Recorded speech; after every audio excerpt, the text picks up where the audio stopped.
Сіздерге урматтуу менен ушу жерде чогулган кадырлуу конокторум, дагы көбүрөөк коноктор кыргызча кечигип келип атышат, акырындан келе берсин. Биз болсо баштай берели.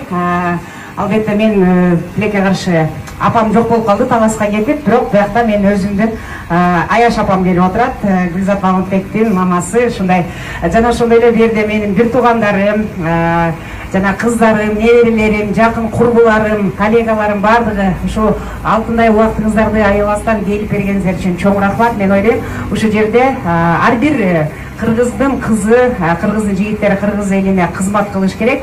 Анан кийин бардыгы көп элдер сурашат, Назира эже кантип арыктадыңыз деп. Анан мен айткам, 50 жашка чыкканда обязательно фитнес тренер болом деп.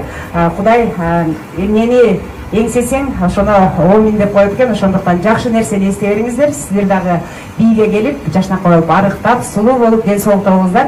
Спорт бир гана фигура жана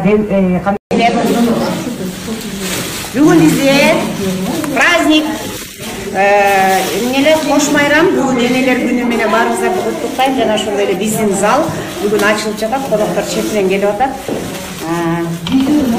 Келип ушул жерде машыгып, өзүңүздөрдүн ден соолугуңуздарды бекемдеп кетиңиздер. Биз сиздерди күтөбүз.